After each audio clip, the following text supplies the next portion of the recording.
नमस्कार, मैं Harikishan Meena, assistant professor physics, government girls college Corona. आज हम लोग इलेक्ट्रॉनिक्स के जो चले आ रहे लेक्चर थे उनके क्रम में हम लोग आगे के क्रम में ये अध्ययन करेंगे कि जो जाल था हमारा नेटवर्क या जटिल जाल था, उसके जो प्राचल हमने जेड वाई और एच ज्ञात की थी। ठीक है, तो उनके बीच में आपस में क्या संबंध है, तो उस संबंध को हम लोग स्थापित करेंगे। या यूँ कहें कि हमने यदि हमारे पास में कोई एक जाल दे रखे हैं, उसकी कोई एक प्रकार की प्राचल दे रखे हैं, तो किस प्रकार से हम लोग उसके दूसरे प्राचलों को ज्ञात कर सकते हैं। ठीक है, इलेक्ट्रॉनिक्स में ये बहुत महत्वपूर्ण है, क्योंकि समटाइम हमें जो हमारा जाल दे रखे हैं उसमें किसी सर्किट में एक जो जैसे प्रतिबाधा के रूप में सर्किट डिजाइन कर रखा है, किस प्रकार से उसको हम लोग एच प्राचल के रूप में डिजाइन करेंगे या फिर वाई प्राचल के रूप में किस प्रकार से डिजाइन करेंगे। हो सकता है कभी कभी एक प्राचल के रूप में अगर हमारा सर्किट दे रखा है या जाल दे रखा है तो वो हल करना कठिन हो सकता है, तब हम लोग उसको दूसरे प्राचल के रूप में व्यक्त करते हैं। ठीक है, तो अब हम लोग किसके बारे में अध्ययन करेंगे? जेड वाई एम एच प्राचलों में संबंध स्थापित करना।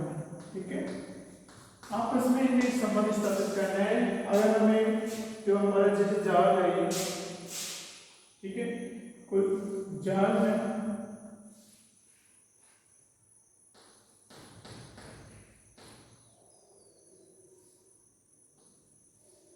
अगर इस जाल के अंदर जो हमारी इलेक्ट्रिक डिवाइसेस है वो अगर इस प्राचल के रूप में देखेंगे तो किस प्रकार से हम लोग इस प्राचलों में इसको कन्वर्ट करके लिखेंगे। जस्ट डिवाइस से करेंगे, लेकिन उस डिवाइस के लिए वाई का मान कितना है या फिर जेड है प्राचल का मान कितना है, इस प्राचल का मान कितना है, उनको लिखने में हमारे लिए आसान हो जाता है कि विश्लेषण करना, पर कार्य सारा विश्लेषण करना हमारे लिए आसान हो जाता है।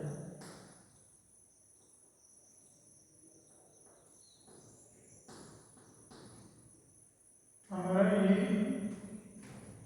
जाल था, ठीक है,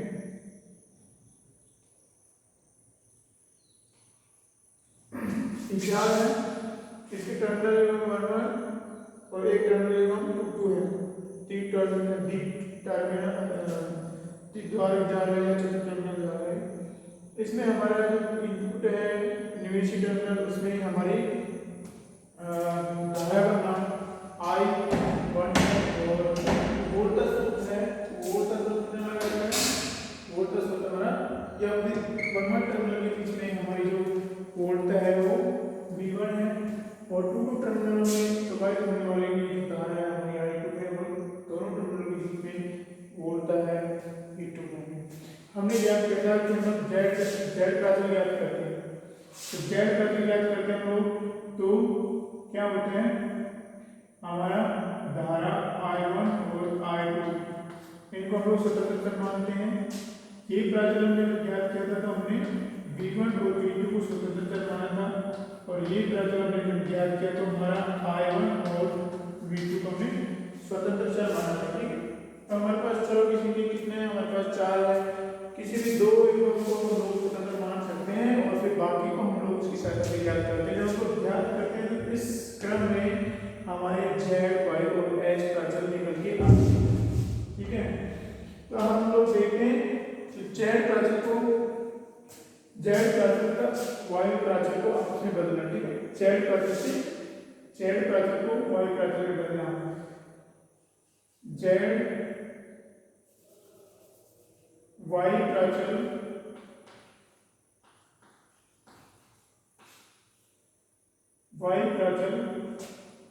जेड प्राचल के रूप में।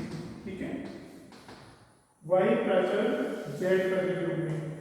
अर्थात हमें जेड प्राचल ज्ञात है तो हम लोग क्या करेंगे, वाई प्राचल ज्ञात करेंगे। ठीक है, तो इसके लिए क्या करते हैं, तो जेड प्राचल लिखेंगे हम लोग। जेड प्राचल में ये हमारी स्वतंत्र, ये तो क्या है, स्वतंत्र चर, ये स्वतंत्र चर थे। और हमारी परतंत्र थे कौन कौन सी हुई, v1 v2 इसमें हुए हमारे i1 i2, और इसमें हमारे हुए v1 और i2, ये चर कौन सी हुई, परतंत्र।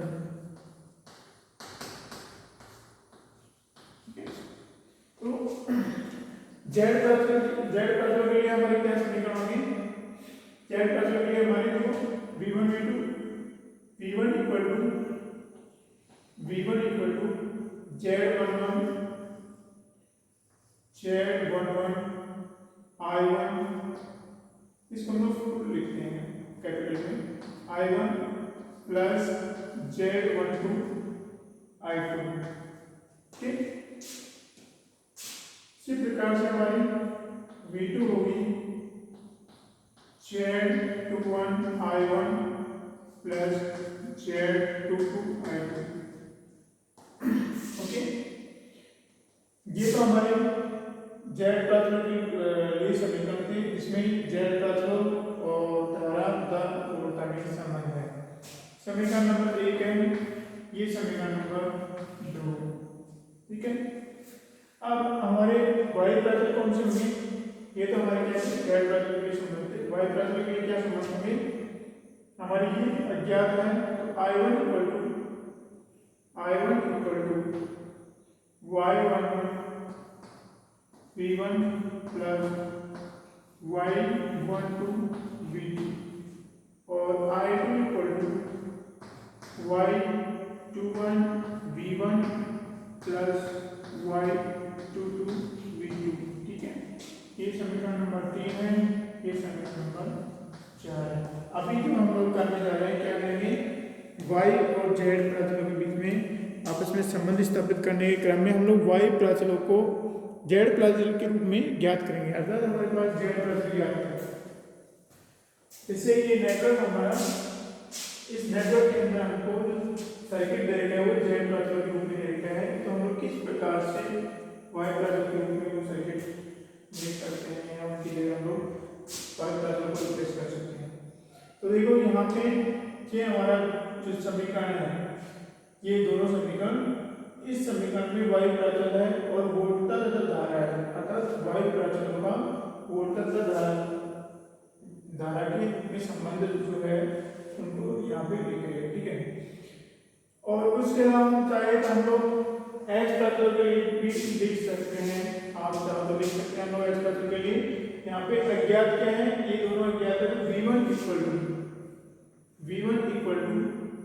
कितना है, v1 equal to h11 i1 plus h12 v2, और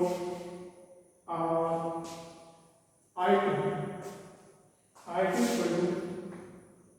equal to h21 i1 plus h22 v2। ठीक है, ये 5 नंबर है, ये 6 नंबर है। हम लोग इन समीकरणों की सहायता से ही एक प्राचल अगर हमें ज्ञात है तो दूसरी प्राचल ज्ञात कर सकते हैं।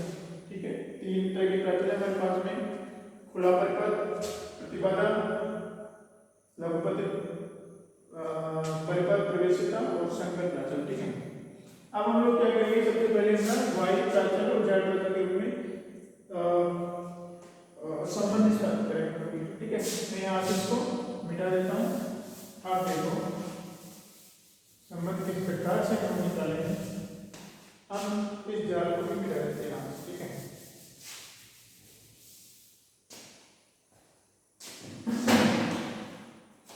देखो हम लोग क्या करेंगे, हमको ये जेड प्राचल ज्ञात है, हमको वाई प्राचल ज्ञात करना है। ठीक है, वाई प्राचल ज्ञात करना है, तो इसको ज्ञात करने के क्रम में हमारे वाई इन दोनों समीकरणों से इस प्रकार से हम लोग समीकरण निकालेंगे कि उनकी यहाँ से हमारी तुलना हो सके किससे, I1 और I2 से, ठीक है। तो देखो अगर हमारे पास में यहाँ पे किसी भी समीकरण में एक में यहाँ पे I2 है, ठीक है, I2 इक्वल टू हम लोग इस समीकरण को समीकरण 2 से I2 इक्वल टू किसी के रूप में लिख सकते हैं I1 और V2 के रूप में, ठीक है। तो I2 को I1 और V2 के रूप में लिख सकते हैं हम लोग। फिर हम लोग यहाँ से I2 का मान यहाँ पे रखेंगे, ठीक है। तो हमारे पास में क्या आएगा, V2 और I1 आएगा, ठीक है। और फिर हमारे पास में V1 I1 और V2 आ जाएगा, मतलब V1 I1 और V2 आ जाएगा। इस प्रकार से हम लोग और भी तरीके से हम लोग सोल्व कर सकते हैं। ये हमारे ऊपर डिपेंड करते हैं हम लोग किस प्रकार से इनको सोल्व करके इनका एक दूसरे के रूप में मान ज्ञात करें, ठीक है। तो सबसे पहले हम लोग क्या करेंगे, हमको क्या करना है, y और z प्राचल में अब इसमें समझ स्थापित करना है। पहले तो हम देखेंगे z प्राचल के रूप में हम लोग y प्राचल को लिखेंगे, ठीक है। तो इसकी जो विधि है, हालांकि हमने अगर मैथमेटिक्स कैलकुलेशन करना चाहे तो काफी लंबे होते हैं, तो काफी हमारे लिए आसान हो जाता है। देखो इसमें प्रतिबाधा मैट्रिक्स है, वो प्रतिबाधा मैट्रिक्स क्या है हमारी, उसका सारणी कितना होगा, डेल्टा Z इक्वल टू होगा हमारा Z11 Z12 Z21 Z22, ठीक है। ये इसका प्रतिबाधा मैट्रिक्स का सारणी है। और इसका कितना होता है हमारा, ये होता है हमारा Z11 Z22 minus Z12 Z23, ये हमारे यहाँ पे डेल्टा Z है। हम लोग क्या करते हैं, इसमें क्रैमर नियम लगा करके I1 और I2 का मान ज्ञात करते हैं। I1 और I2 का मान ज्ञात करेंगे, I1 और I2 का मान ज्ञात करने के बाद में क्या होगा, उसका हम लोग इस समीकरण से हम लोग कंपैरिजन करते हैं, ठीक है। तो देखो यहाँ से I1 और I2 का मान किस प्रकार से ज्ञात होगा, क्रैमर नियम लगाने पर और I1 ज्ञात करने के लिए हमको सबसे पहले क्या करना पड़ेगा, देखो डेल्टा 1 इसको हम लोग मैट्रिक्स फॉर्म में लिखते हैं, तो हमारे लिए काफी इजी हो जाएगा, ठीक है समझना। V1 V2 equal to Z11 Z12 Z21 Z22 और ये हमारा I1 I2, ठीक है। अब हम लोग क्या करते हैं, जैसे हमको करंट I1 ज्ञात करनी है तो हम क्या करेंगे, इस मैट्रिक्स से यहाँ पे I1 इस फर्स्ट मैट्रिक्स को रिप्लेसमेंट कर देते हैं। उसके बाद हम लोग जो हमारा सारणी का है इसका, उसमें हम लोग उसका भाग कर देंगे, ठीक है। तो देखो कैसे आएगा, डेल्टा 1 इक्वल टू कितना आएगा, और V1 V2 और Z12 Z22, ठीक है। इसका मान कितना आएगा, V1 Z22 minus Z12 V1, ठीक है, Z12 V2, ये हमारा डेल्टा 2 का मान आएगा। और डेल्टा 2 का मान कितना आएगा हमारा, डेल्टा 2 का मान आएगा और Z11 Z121 और V1 V2, ठीक है। इसका मान आएगा हमारा Z11 V2 minus Z21 V1, ठीक है। तो हमको अगर धारा I1 ज्ञात करनी है तो I1 ज्ञात करने के लिए क्या होगा, I1 equal to delta 1 divide by delta Z होगा और I2 कितनी होगी हमारी, delta 2 divide by delta Z, ठीक है, ये डेल्टा 2। तो हम लोग I1 ज्ञात कर सकते हैं, I2 ज्ञात कर सकते हैं। हमारे पास डेल्टा Z रहेगा, हमारा डेल्टा 1 रहेगा और डेल्टा 2 यहाँ पे है। तो देखो निकालते हैं हम लोग कितना, I1 equal to delta 1 divide delta Z। Delta 1 कितना हमारा, V1 Z22 V1 Z22 minus V1 Z22 minus v2 z12 divided by कितना है, डिवाइडेड बाय डेल्टा z को हम लोग डेल्टा z के रूप में लिखते हैं, ठीक है, ये काफी बड़ा है। तो फिर और हमारी i2 कितनी होगी, i2 होगी हमारी डेल्टा 2 डिवाइडेड डेल्टा z, ठीक है, वो कितनी आ रही है हमारी, डेल्टा 2 कितनी है, z11 v2 minus z21 v1 divided by delta z, ठीक है। ये हमारी i2 आ गई। हम लोग इसको थोड़ा सोल्व कर देते हैं। तो i1 कितनी है भाई, i1 equal to z22 upon delta z v1 minus z12 upon delta z v2, ठीक है। ये हमारा समीकरण नंबर कितना है, ये समीकरण नंबर 6 के बाद में 7 आ गया हमारा, ठीक है। उसी प्रकार से i2 इक्वल टू कितनी आएगी भाई, i2 इक्वल टू आई हमारी v1 के रूप में minus z21 upon delta z v1 plus z11 upon delta z v2, ये हमारे समीकरण नंबर 8 आ गया, ठीक है। तो समीकरण 7 और 8 में क्रैमर नियम से इस दोनों में क्रैमर नियम लगा लेते हैं, हमको i1 और i2 हमारी ये मिली, ठीक है। अब i1 और i2 का मान हमारे यहाँ पे भी है, देखो i1 का मान है, i2 का मान है, i1 और i2 का मान v1 v2, i2 का मान v1 v2 फॉर्म में, यहाँ पे भी देखो हमारे पास v1 v2 है, यहाँ पे भी हमारे पास v1 v2 है।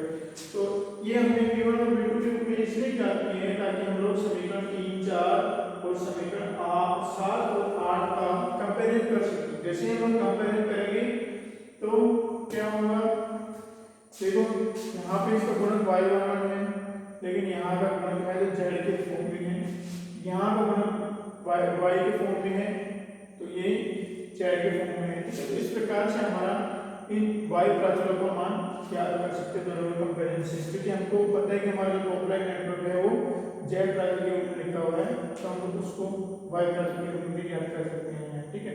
तो देखो हम लोग कंपेरिजन करते हैं समीकरण 3, 4 और 7 तथा 8 का कंपेरिजन करते हैं, तो हमारे पास क्या आता है, y11 इक्वल टू कितना आएगा, देखो समीकरण 3 के समीकरण 7 से तुलना करो, देखो i1 है, फिर v1 है हमारे पास, फिर हमारे पास v2 है, तो समीकरण i1, क्योंकि i1 का मान बराबर है तो हमारे पास ये मान भी पर्टिकुलरली क्योंकि गुणक है v1 और v2 की, वो भी बराबर होनी चाहिए। तो इसका गुणक y11 है और इसका गुणक है हमारे पास z22 अपॉन डेल्टा z, इसका गुणक हमारा y12 है, इसका गुणक ये है हमारा y12 equal to minus z12 upon delta z, okay. और समीकरण 4 की समीकरण 8 से कंपेरिजन करते हैं, तो देखो हमारा i2 दोनों इक्वल है और फिर v1 और v2 के गुणक के रूप में है, i2 वहाँ पे भी हमारे v1 और v2 के रूप में है, तो ये जो कोफिशिएंट है ये भी हमारे बराबर होने चाहिए, तो ये y21 है यहाँ का नहीं है, ठीक है। तो हमारा y21 कितना है, minus z21 divide delta z, ठीक है। और ये हमारा y22 है और ये y है, ठीक है। तो y22 equal to z11 upon delta z। तो इस प्रकार से हम देखते हैं कि अगर हमको पता है कि हमारी कॉम्प्लेक्स नेटवर्क में कोई भी अगर जो विद्युत युक्ति है उसका हमको z प्राचल दे रखे हैं या फिर हमारे जो समीकरण z प्राचल के रूप में लिखा है, तो हम उसको प्रविष्टता के रूप में इसको डिजाइन कर सकते हैं। तो देखो क्या क्या आएगा, हम मैट्रिक्स के फॉर्म में लिखते हैं y11 y12 y21 y22, ठीक है। दिस इज इक्वल टू क्या है, z22 upon delta z minus z12 upon delta z minus Z21 upon delta Z, और ये आएगा हमारा Z11 अपॉन डेल्टा Z। ठीक है, ये Z में तोड़ेंगे। ठीक है, देखो y12 कितना है, Z22 upon delta Z, y12 कितना है minus Z12 upon delta Z, y21 कितना है, y21 minus Z21 upon delta Z, और y22 कितना है, Z11 अपॉन डेल्टा Z। इस प्रकार से हमने देखा कि हम लोग हमारे पास में Z प्राचल है तो हम लोग y प्राचल भी ज्ञात कर सकते हैं। तो हमने हमारे पास Z प्राचल थे तो हमने y प्राचल ज्ञात कर ली। अब हम लोग क्या करेंगे, Z प्राचल y प्राचल के रूप में ज्ञात करेंगे। ठीक है, सेम प्रोसेस है दोनों का एक ही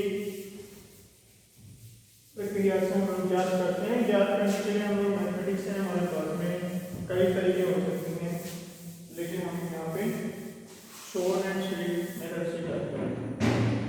हमारे पास में जो ये है मैथमेटिक्स, इसमें क्या है, v1 v2 इंडिपेंडेंट है, ये डिपेंडेंट है, तो हम लोग क्या है, जो v1 और v2 की मान हम लोग i1 और i2 के रूप में ज्ञात कर लेंगे।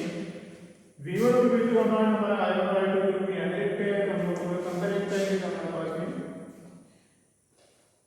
z प्राचल है। ठीक है, तो हम लोग अब की बार क्या करेंगे, z प्राचल y प्राचलों के रूप में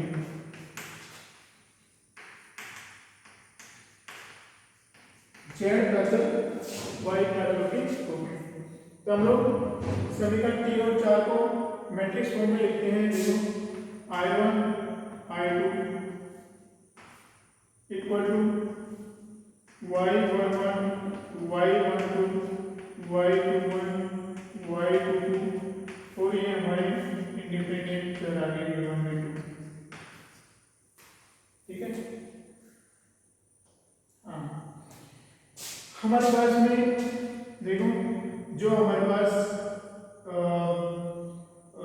y मैट्रिक्स है डेल्टा y, उसको हम लोग इसको सारणी के रूप में लिखेंगे, delta y equal to y11 y12 y21 y22।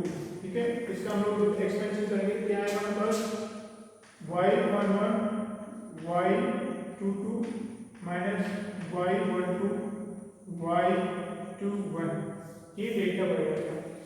अब हम लोग v1 और v2 को ज्ञात करने के लिए हमें क्या करेंगे, पेमेंट लेंगे हम लोग, इसमें एक अगर हमको y1 ज्ञात करना है तो इसको प्रतिस्थापित करते हैं, हमारे पास डेल्टा y1 आएगा, और इसमें इसको सेकंड स्टेप से प्रतिस्थापित करेंगे तो डेल्टा y2 आएगा, और उनमें क्रम से हम लोग डेल्टा y का मान लगाएंगे तो हमारे पास v1 v2 आ जाएगा। ठीक है, हम लोग सबसे पहले डेल्टा 1 ऑफ 1, ठीक है, ये कितना आएगा हमारा I1 I2 y11 y12 और y22।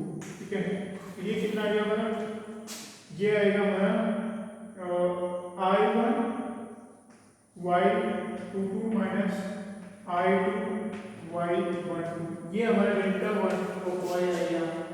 और इसी प्रकार से हम लोग डेल्टा 2 ऑफ y ज्ञात करते हैं, लोग कितना आया, इस स्तंभ मैट्रिक्स को इस स्तंभ मैट्रिक्स से रिप्लेस कर देते हैं यहाँ पे सारणी में, तो ये y11 y21 I1 I2। ठीक है, ये आगे रिप्लेस करने के बाद इसका मान कितना आएगा, y11 I2 minus y21 I1। ये हमारे delta 1 of y delta 2 of y।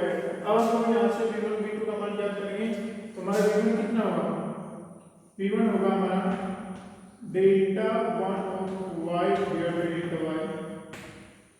ठीक है, और हमारा v2 कितना होगा, delta 2 of y divided by delta y।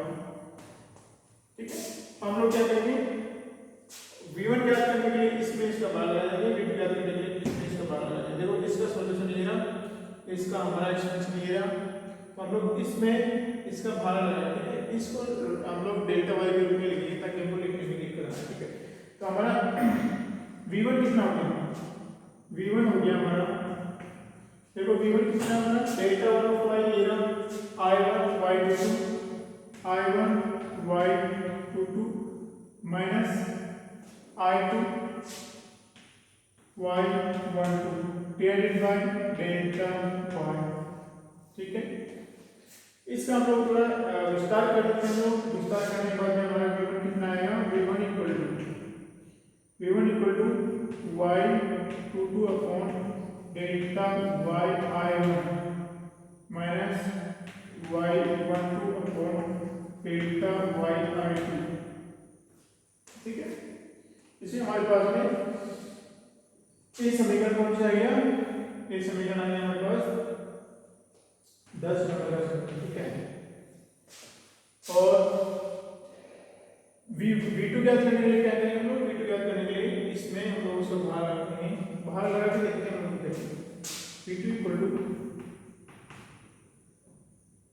y11 divide by y11 i2 minus y21 i1 divide by delta y, ठीक है। इसमें हमने इसका बाहर रख दिया, इसका हम लोग विस्तार करेंगे या फिर कहेंगे इनको अलग अलग डिवाइड करके लिख देते हैं। तो ये आएगा हमारा v2 इक्वल टू, ठीक है, v2 इक्वल टू कितना आएगा minus y21 i1 divide by delta of y plus y11 divide by delta of y i2, समीकरण नंबर क्या है, ठीक है। तो ये हमारे पास v1 v2 को मान लिया, हमने क्रेमर नियम लगा के यहाँ से हल करके ये निकालेंगे। अब हम लोग क्या करेंगे, देखो ये जो समीकरण है v1 और v2 याद कर रहे हैं हम लोग i1 और i2 के रूप में। यहाँ पे भी देखो समीकरण में v1 और v2 हम लोग याद कर रहे हैं i1 और i2 के रूप में। तो इसका मतलब है ये हमको v1 ज्ञात है, यहाँ पे v1 ज्ञात है, ये v1 i1 और i2 के रूप में है, i1 i2 के रूप में है, तो ये जो कोफिशिएंट है ये भी बराबर होंगे।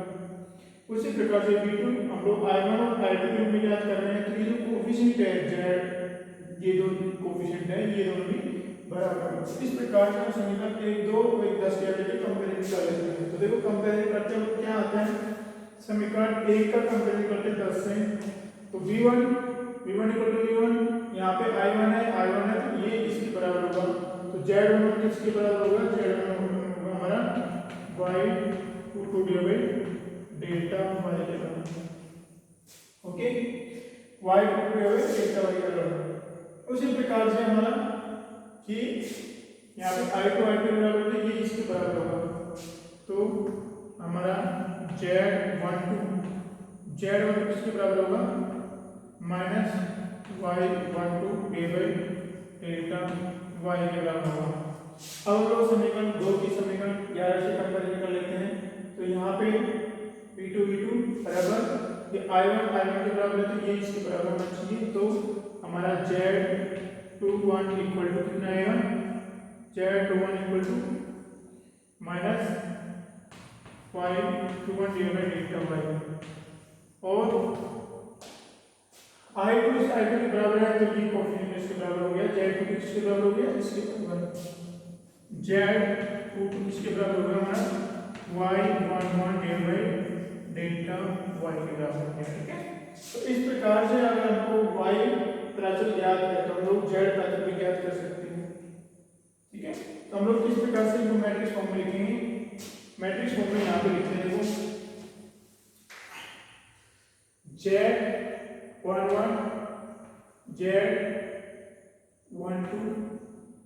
z21 z2, ठीक है। तो यहाँ से देखो z11 कितना हमारा, z11 है हमारा y22 divide delta z, z12 कितना हमारा minus y12 divide delta y, ठीक है। और z21 कितना है हमारा minus y21 divide delta Y, और ये कितना हमारा Z22 y 1 divided delta Y. ठीक है, इस प्रकार से अगर हमको किसी चाल के हमको y पता चल जाता है तो हम लोग उसकी z पता चल ज्ञात कर सकते हैं। तो हमने अभी क्या किया, y पता को z पता के रूप में लिखा, ये y पता चला इनको z पता के रूप में लिख दिया, और z पता को y पता के रूप में लिख दिया, ये z पता y पता के रूप में लिखा। ठीक है, इस प्रकार से हमको अगर किसी जटिल जाल के z पता हमें पता है तो हम उसके y पता लिख सकते हैं, और अगर y पता चल जाता है तो z पता लिख सकते हैं। अब हम लोग क्या करेंगे नेक्स्ट, इस लेक्चर को थोड़ा आगे और बढ़ाते हैं। हम लोग y और z और h पता के बीच में संबंध स्थापित करेंगे। ये तो हमारा y और z के बीच में संबंध था, ये z और y के बीच में संबंध था। हम लोग अब क्या करेंगे, z और h पता के बीच में संबंध स्थापित करेंगे। अभी हम लोग संबंध स्थापित करते हैं और देखते हैं कि किस प्रकार से ये काफी आसान होगा इससे। ठीक है,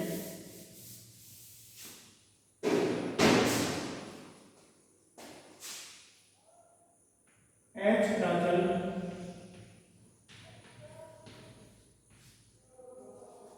z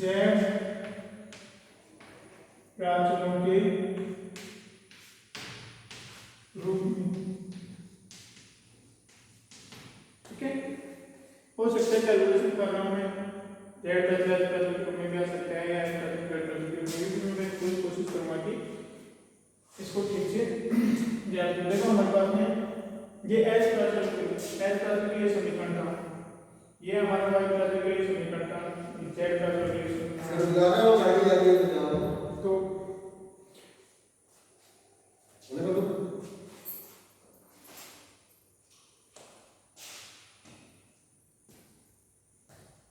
तो हम लोग इसको याद कर सकते हैं। देखो याद करते हैं हम लोग h प्राचल z प्राचल के लिए याद करेंगे। अब देखो h प्राचल को z प्राचल के लिए याद करने के लिए क्या करेंगे, हम लोग इन समीकरणों को एडिटिंग करेंगे, और ये जो z प्राचल है हमारा, इस z प्राचल में हम लोग v1 और i2 के रूप में समीकरण निकालेंगे जो हम इनसे कंपैरिजन कर रहे हैं। ठीक है, देखो यहाँ पे हमारा ये v2 है, i1 है, i2 है। ठीक है, तो हमारा यहाँ v2 है, i1 है, i2 है। ओके, तो हम लोग समीकरण 2 से i2, ठीक है, यहाँ पे हमारा v1 है और यहाँ पे i1 है, ठीक, यहाँ पे i2 है, यहाँ पे v2 है। तो हम लोग क्या करेंगे, समीकरण 2 से i2 निकालेंगे। ठीक है, i2 कितनी आएगी, i2 कितनी आएगी, देखो कितनी आती है। i2 निकालने के लिए हम लोग इसको इधर भेज देते हैं और फिर z को बाहर कर देते हैं। i2 इक्वल टू, हम लोग थोड़ा सिंपल रूप में लिखते हैं, v2 z22 i2 equal to z22 i2 equal to v2 minus z21 i1। ठीक है, इसको हम लोग इधर ले लेंगे, इसके बराबर है। यहाँ से हम लोग i2 निकालते हैं, i2 कितनी हमारी, i2 इक्वल टू हम लोग इसको पहले लिख देते हैं। ठीक है, इसको पहले लिख देते हैं हम लोग, i2 कितनी आई हमारी, minus z21 divided by z22 i1। फिर इसमें हम लोग बाहर लाएंगे प्लस 1 अपॉन z22 v2। ठीक है, नेक्स्ट समीकरण जो भी होगा हमारा वो होगा, यहाँ से मैं i2 इक्वल टू, इसमें हमने इसका बाहर लगा दिया z, इसमें हमने इसका बाहर लगा दिया यहाँ लिख दिया, और इसमें इसका बाहर लगा दिया। ठीक है, अब देखो हम लोग इस समीकरण से और इसके हम लोग कंपेयर कर सकते हैं। ये i2 है, i1 और v2 के रूप में, ये i2 i1 और v2 के रूप में है, लेकिन हम लोग इस समीकरण से कंपेरिजन नहीं कर सकते हैं क्योंकि यहाँ पे हमारा i2 है। तो i2 का मान यहाँ से इस समीकरण में रखते हैं हम लोग, समीकरण 1 में, तो i2 का मान समीकरण 1 में रखने पर कितना आएगा, देखो v1 equal to z11 i1 plus z12 i2 का मान ये रख दिया हमने कितना minus Z21 divide by Z22 I1 और प्लस में हमारा V2 अपॉन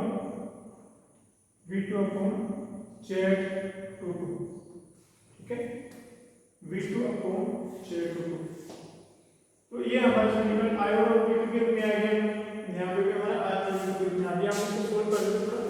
तो देखो ये क्या आएगा, V1 equal to Z11 I1, फिर और इसको इससे मल्टीप्लाई करते हैं हम लोग, प्लस इसको इससे मल्टीप्लाई करके कितना है, minus Z21 upon Z22 I1 और इसको इससे मल्टीप्लाई करके हमारा आएंगे Z12 अपॉन Z22 V2, ठीक है। अब हम लोग क्या करेंगे, यहाँ से I1 कॉमन लेंगे, I1 कॉमन लेने पे ये इससे मल्टीप्लाई हो जाएगा तो V1 कितना आएगा, V1 equal to Z11 Z22 minus Z12 Z21 divided by Z22 I1 और प्लस में हमारा Z12 अपॉन Z22 V2 है, ठीक है। देखो हमने यहाँ पे प्रतिबाधा मैट्रिक्स की, प्रतिबाधा मैट्रिक्स हमारी कितनी आती है, हमारी प्रतिबाधा matrix delta Z equal to जो सारणी प्रतिबाधा मैट्रिक्स का वो Z11 Z12 Z21 Z22 equal to Z11 Z22 minus Z12 Z21, ठीक है। ये आता है यही है। तो हम लोग इसमें इसकी जगह डेल्टा Z लिख सकते हैं। डेल्टा Z लिखने के क्या है हमारा, V1 इक्वल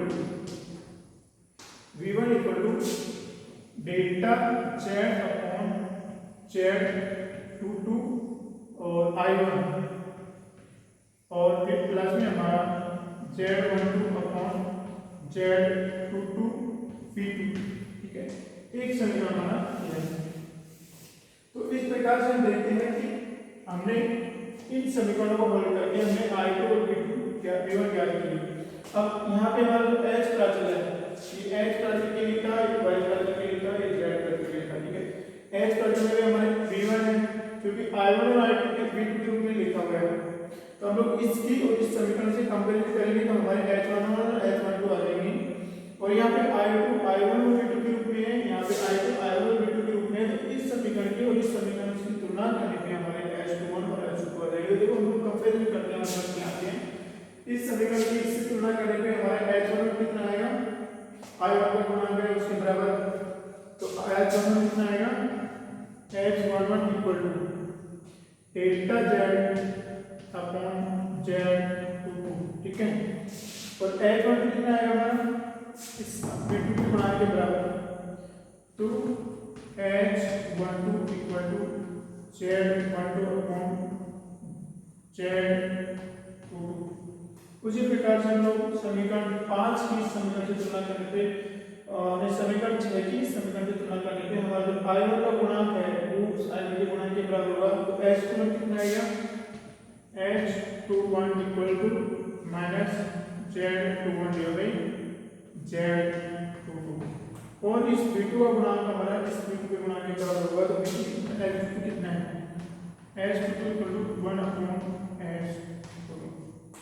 तो हम देखते हैं कि हमारा अगर Z प्राचल ज्ञात है तो हम लोग H प्राचल भी ज्ञात कर सकते हैं, Z प्राचल भी ज्ञात है तो H प्राचल भी ज्ञात कर सकते हैं। हम लोग इसको सारणी के रूप में इस प्रकार से लिखेंगे, देखो सारणी के रूप में H11 सारणी के रूप में H11 H12 H21 H22 इसको हम लोग लिखेंगे तो ऐसे delta Z divide by Z22, okay. फिर है हमारा Z12 अपॉन Z22, फिर है हमारा माइनस Z21 अपॉन Z22 और यहाँ हमारा 1 अपॉन Z22, ठीक है। तो देखो हमारा जेड प्राचल लिया था, वाई प्राचल किस प्रकार से याद करेंगे, वाई प्राचल लिया था तो जेड प्राचल किस प्रकार से याद करेंगे, और यहाँ से हमारा अगर हमारा जेड प्राचल है तो वाई प्राचल किस प्रकार से याद करेंगे। ठीक है, इसी प्रकार से हम लोग अन्य प्राचल के लिए भी कर सकते हैं, और वो हम लोग करेंगे अगले लेक्चर में। अगले लेक्चर में क्या करेंगे हम लोग, जेड प्राचल के रूप में जेड प्राचल को वाई प्राचल के रूप में लिखेंगे, और फिर हम लोग वाई प्राचल को एच प्राचल के रूप में लिखेंगे, एच प्राचल को हम लोग वाई प्राचल के रूप में लिखेंगे। ठीक है, और तब तक हम लोग इसको अगर डिवाइड करें और ध्यान से लिखें तो आसानी से हम लोग उसको याद भी कर सकते हैं, क्योंकि देखो यहाँ पे Z two to delta Z है तो यहाँ पे Y two to delta Y है, minus Z one to delta Z है तो minus Y one to delta Y है। तो सिमिलरिटी है, जस्ट अगर हम लोग यहाँ पे वाई की जगह जेड को और यहाँ पे जेड की जगह वाई को लिख दें तो हम लोग ये नीचे वाला संबंध आ जाएगा। उसी प्रकार से अन्य संबंध होंगे जो हम लोग नेक्स्ट लेक्चर में करेंगे। देखने के लिए बहुत बहुत शुक्रिया।